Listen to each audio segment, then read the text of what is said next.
আপনি কি কখনো ভেবেছেন পৃথিবীতে এমন কোনো প্রাণী রয়েছে যেটি মানুষের থেকে অনেক বেশি সময় বাঁচে? আমাদের গড় আয়ু যেখানে প্রায় ৭০ বছর থাকে, সেখানে এমন কিছু প্রাণী রয়েছে যারা আমাদের থেকে অনেক বেশি সময় বাঁচতে পারে। চলুন জেনে নেওয়া যাক পৃথিবীর সবচেয়ে দীর্ঘজীবী কিছু প্রাণীর সম্পর্কে। মে ফ্লাইং এর এই প্রাণীটি খুব অদ্ভুত, কারণ এর শুধুমাত্র ২৪ ঘন্টা জীবিত থাকার সময় থাকে। এটি দিনের বেলা জন্ম নেয় এবং সন্ধ্যার আগেই মারা যায়।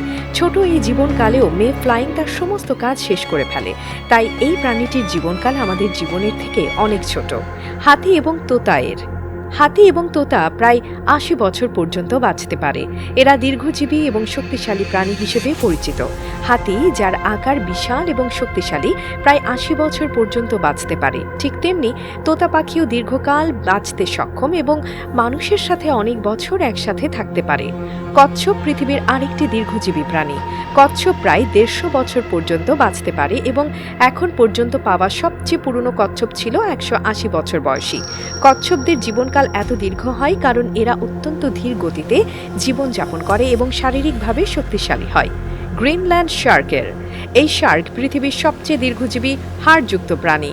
গ্রিনল্যান্ড শার্ক প্রায় ৫০০ বছর পর্যন্ত বাঁচতে পারে, তবে এখন পর্যন্ত সবচেয়ে পুরনো গ্রিনল্যান্ড শার্কের বয়স ছিল ৪০০ বছর। এর ধীরগতির বৃদ্ধি এবং শক্তিশালী শরীরের কারণে এই শার্ক দীর্ঘ সময় বাঁচতে পারে।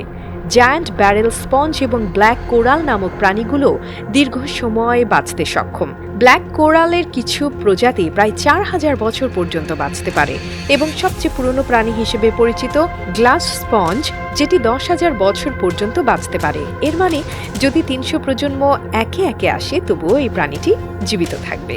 আর সবচেয়ে আশ্চর্যজনক প্রাণী হলো অমর জেলিফিশ। এই জেলিফিশ নিজের জীবন চক্রকে রিভার্স করতে পারে এবং টেকনিক্যালি কখনো মরতে পারে না। এর মানে এটি বারবার নিজের জীবন চক্র শুরু করতে পারে এবং তেমন কোনো বিপদ না আসলে এটি চিরকাল বাঁচতে পারে।